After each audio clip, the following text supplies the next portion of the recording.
school district, a system that we can be proud of. So that, I mean, I don't think people, the citizens of Hillsboro and Deering are particularly proud of the school. I mean, there's been a lot of, I mean, we're fifth from the bottom of the high school, we're on need to improve. If we truly excelled at education,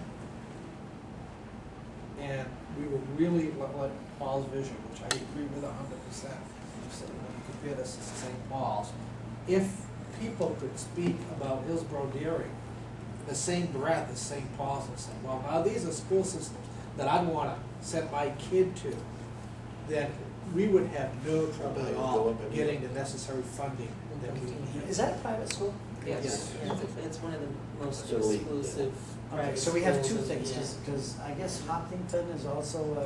They're top. Yeah, and I They're looked public. there, and they do have a lot of people with very high income, you know, living there. High And income, there's, high education level. and it's very clear, it's interesting, because it's much easier for a school system to be a high-performing district, and tons of research supports this. The socioeconomic helps to drive the performance of the district, because even if the teachers were not very good, the kids would be getting at least 87 to 92, you know, that range in their performance. If the teachers are good, it brings it up to, you know, 98, 99. That's been one of my theories for years, and I would really love to try it someday. I would really like to take our Hillsboro Deering teachers and move them to Hopkinton, and move the Hopkinton teachers up here. And I can guarantee you, our test scores would not go up, and I can guarantee you pretty much that they would down in Hopkinton. I think it's Right. a lot to do with what Alan's just saying. It's, Now, on the other side, I'm going to play devil's advocate myself. I've also read a lot of research about what are 10 essential ingredients that drive a district to be a high-performing district. And I can equally point to research that shows districts or schools that have 85 to 90% poverty. And those schools are high-achieving schools. And there's research that has gone through the Gates Foundation out there saying, why is that? How do these school districts, and they've gone in and looked at those leverage points, and I've been very interested in that, and that's why I feel I'm a kind of a good match here, because I want to put those leverage points in place, that these are practices that whether it's a high performing, or whether it's a socioeconomic advantage, or whether it's a high poverty, if you put these leverage points in place, you're going to get results, and the kids are going to get results. And that's what had people scratching their heads. 90%, free and reduced. And yet they're in the top. How can that be? They went into the school.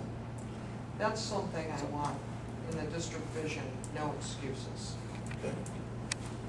So Good. if you could add Good. that one in Yeah. for us. Yeah. Let's make some buttons, there's no excuses. No, I think that has to be the attitude. Very good expectations for teachers, for staff, and there are no excuses And for the board. and for the kids. Right, yeah, oh, That's I right. believe I Don't get forget the kids. There The- has to be I like that for the Those kids as well. socioeconomic things, I've just read the book Freakonomics, and they talk about that in there, the 10 things Yeah. that promote education. And some of them are what you would expect, some are not. You know, Sometimes you have to be careful of what research you read, though. And sometimes you have to be careful of who's sponsoring the research. Right. And that's, you know, Well, the this- Gates this- Foundation, for example, is a proponent of closing down public schools and putting them into private charter schools. I'm not sure that's where we want to go. But this was a positive thing, because they were looking and saying, these are essential things that can happen.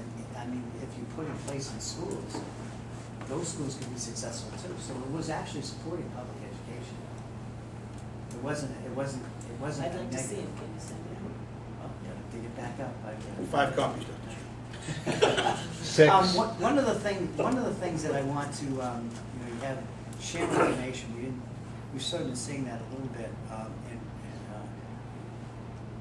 we should probably, you should think about having a culture on the board that where, if you have an article, I have an article, you have something that you've seen that kind of expands your thought process or the education on a particular topic. Let me just use the topic homework. You know, does homework have value? What's the research say on that? You know, shouldn't the board have been thinking about, does homework have value? Just as educators that are, as a board, you're leading the district. So you might want to start to try to create a culture, if we don't have that, about sharing things. Can you imagine a board meeting saying, I just want to share this under handouts, we had this article, a couple of points that I think are important for you.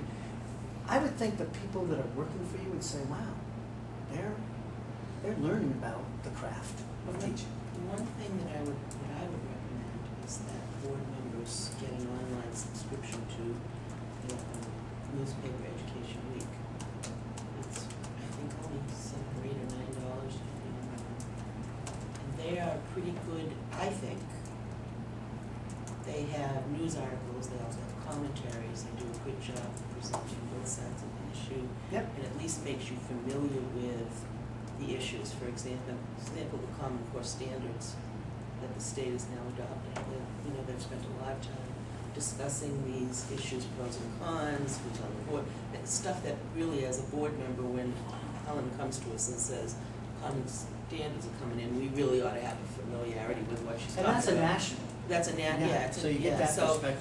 So why don't we just subscribe to it as a board? Or why don't we have our board members get it?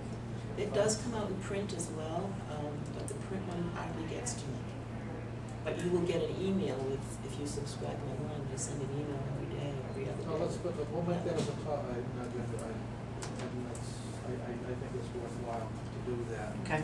I used to email by forward. All right, let's be careful we don't start conducting business here. No, I know, that's why I said that. But, yeah, let's look at that for the Okay, future. sorry. Okay, I'm doing all right for time here.